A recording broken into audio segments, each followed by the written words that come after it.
Hi everyone. అనుకోని పెళ్ళి part 16. గమనిక: ఈ పాత్రలు నటులకు సంబంధించినవి కావు. ఇది కేవలం కల్పిత ప్రయోజనం కోసం మాత్రమే. ఏదైనా తప్పులు ఉంటే క్షమించండి. మరుసటి రోజు ఉదయం మాన్వి లేత గులాబీ రంగు చీరలో చిరునవ్వు దాచుకుంటూ బయటకు వచ్చింది. తలుపు తెరిచిన క్షణంలో రేయాంష్ చెమటతో తడిచి తన జిమ్ సెషన్ నుండి లోపలికి వచ్చాడు. మాన్వి క్షణం స్తంభించి అతన్ని చూస్తూ నిలబడిపోయింది. గుడ్ మార్నింగ్ అని రేయాంష్ సాధారణంగా అన్నాడు. రేయాంష్ కళ్ళలో నిన్నటి కోపం కనుమరుగైపోయినట్లు అనిపించింది. మాన్వి ఆశ్చర్యపోయినా తన స్వరాన్ని సర్దుకుని గుడ్ మార్నింగ్ అని మెల్లగా చెప్పి కిందకి వెళ్ళిపోయింది. కిచెన్లో చాచి, రేయాంష్ తల్లి అందరూ కలిసి ఉన్నారు. మాన్వి లోపలికి రాగానే భూ అని అకస్మాత్తుగా భయపెట్టారు. మాన్వి ఉలిక్కిపడిన నవ్వు ఆపుకోలేకపోయింది. ముగ్గురూ కలిసి అల్పాహారం సిద్ధం చేస్తున్నారు. రేయాంష్ తల్లి నెమ్మదిగా అడిగింది. రేయాంష్ క్షమాపణ చెప్పాడా? ఆ మాటకు మాన్వి తల ఊపింది. నువ్వు ఇంత త్వరగా క్షమించకూడదని గుర్తుందా అని ఆమె మళ్ళీ ఆట పట్టించింది. మాన్వి చిన్నగా నవ్వింది. మాన్వి హృదయంలో ఒక చిన్న భాగం అతన్ని క్షమించకూడదని అనుకున్నా మొత్తం మనసు మాత్రం రేయాంష్ని క్షమించడానికి సిద్ధంగా ఉంది. వాళ్ళు అల్పాహారం పూర్తి చేశాక టేబుల్ సెట్ చేసేసరికి అందరూ వచ్చారు. గుడ్ మార్నింగ్ అని రేయాంష్ సందడిగా అన్నాడు. ఈరోజు ఏదో ప్రత్యేకంగా కనిపిస్తున్నావు అని రేయాంష్ తండ్రి ఆట పట్టించారు. మాన్వి వైపు ఒక క్షణం చూసి అవును అని ఒకే మాట అన్నాడు రేయాంష్. మాన్వికు తెలియకుండా మాన్వి గుండె వేగంగా కొట్టుకోవడం ప్రారంభించింది. రియా జ్యూస్ పోస్తూ అకస్మాత్తుగా అడిగింది. వదినా, నువ్వు కాలేజ్లో కోర్సు చేయాలని అనుకుంటున్నావు కదా అని రియా అడిగింది. మాన్వి జాగ్రత్తగా తల ఊపింది. మా కాలేజీలో ఎందుకు చేరకూడదు? వచ్చే వారం న్యూ సెషన్ స్టార్ట్ అవుతాయి అని ధర్మ ఉత్సాహంగా అన్నాడు. మాన్వి రేయాంష్ వైపు చూసింది. రేయాంష్ ఏమీ స్పందించకుండా తన ఆహారంలో నిమగ్నమైనట్లు కనిపించాడు. చూస్తాను అని మెల్లగా చెప్పింది మాన్వి. చాచి వెంటనే ప్రోత్సహించింది. కావాలంటే ఖచ్చితంగా చదువుకో బేటా అని చెప్పారు. మాన్వి నిర్ణయించుకుంది సాయంత్రం రేయాంష్ని అడిగి చెప్దామని. అల్పాహారం పూర్తయింది. అందరూ బయలుదేరడానికి లేచారు. నేను ఆఫీస్కి వెళ్తున్నాను అని రేయాంష్ నేరుగా మాన్విని చూస్తూ అన్నాడు. త్వరగా రండి అని ఆమె చెప్పగా రేయాంష్ తల ఊపి వెళ్ళిపోయాడు. రేయాంష్ ఆఫీసులో మాన్వి కోసం యదువంశీ ఇంటర్నేషనల్ యూనివర్సిటీలో ప్రవేశం ఖరారు చేయండి అని రేయాంష్ చెప్పిన వెంటనే రాహుల్కు ఆశ్చర్యంగా అనిపించింది. కానీ ప్రొఫెషనల్గా తల ఊపాడు.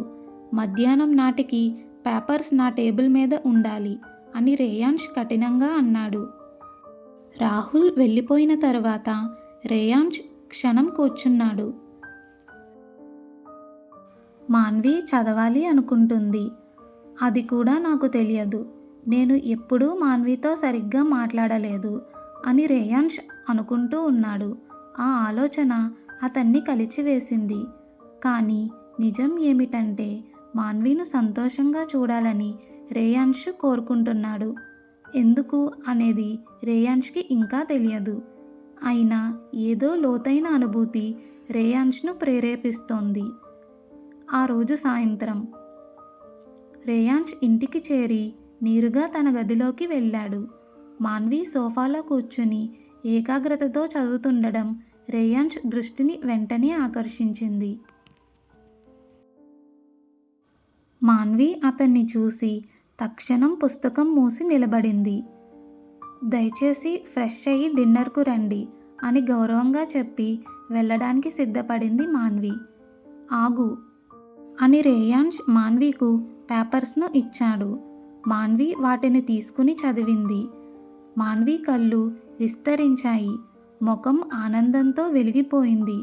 Yaduvanshi international university. అది మాన్వి కల. మాన్వి ధైర్యం చేయలేని కల అందులో చదవడం. ఇది ఇది ఏమిటి అని మాన్వి ఆశ్చర్యంతో అడిగింది. పేపర్స్ని తీసుకో, జాయిన్ అవ్వు అని రేయాన్స్ చిన్నగా అన్నాడు.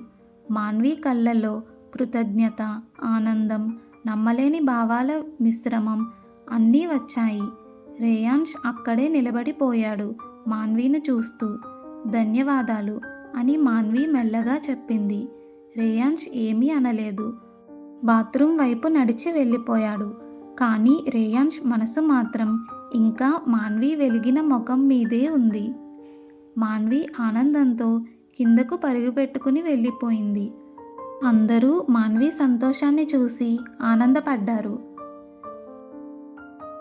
వదినా, నువ్వు రేయాన్స్ అన్నయ్యని ఏం చేశావు?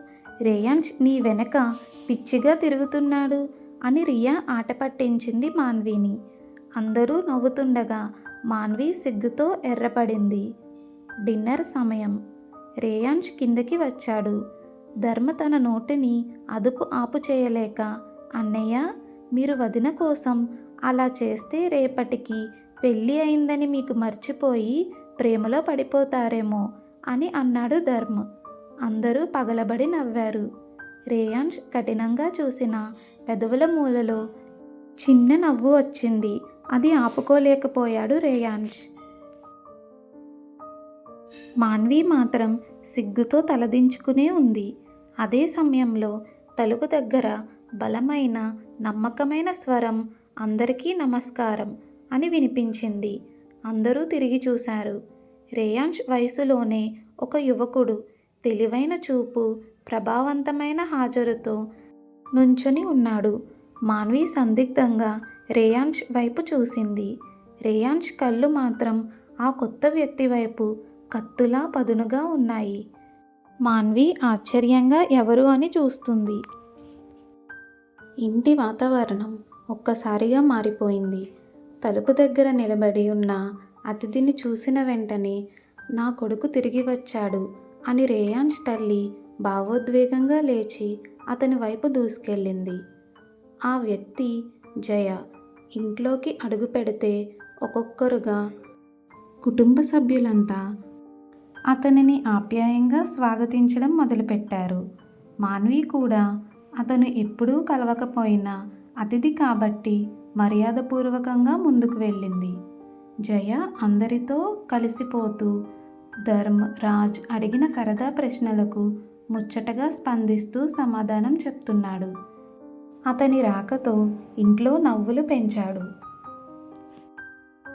రేయాన్స్ తండ్రి అతన్ని కౌగిలించుకుని అల్లరి చేస్తుండగా మాన్వి మాత్రం దూరంగా ఆశ్చర్యంగా చూస్తూ ఉండిపోయింది.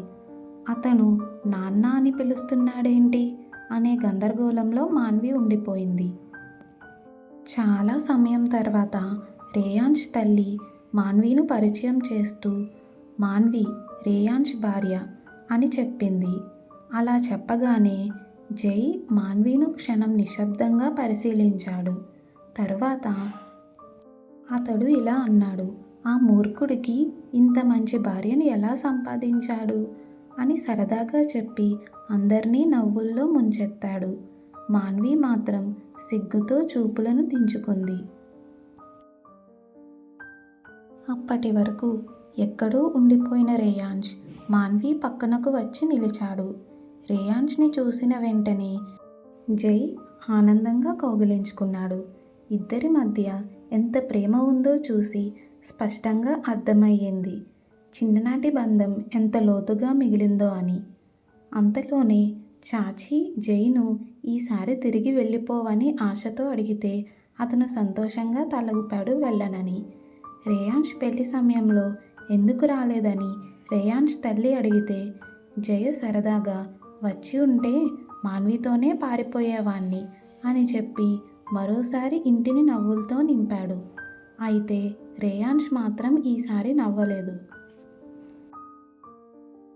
అతని కళ్ళల్లో మాన్వీపై ఓ చిన్న అసహనం మెరపడం మాన్వి గమనించకుండా లేదు. జై ఇప్పుడు ఇక్కడే ఉండబోతున్నాడని, తన కంపెనీ ఈ నగరానికి మారిందని చెప్పడంతో కుటుంబం ఆశ్చర్యపోయినా చాలా ఆనందపడింది. అతను మాత్రం ఒక చిన్న చిరునవ్వుతో ఆ విషయాన్ని సాధారణంగా తీసుకున్నాడు. ఇది అంతా జరిగినా రియా మాత్రం అసాధారణంగా మౌనంగా ఉండడం మాన్వి దృష్టికి తప్పలేదు. Next part continuous. రేయాంష్ మరియు మాన్వి అనుకోని పెళ్లి జీవితాన్ని తెలుసుకోవడానికి లైక్ చేసి, షేర్ చేసి, సబ్స్క్రైబ్ చేయండి. Thanks for watching.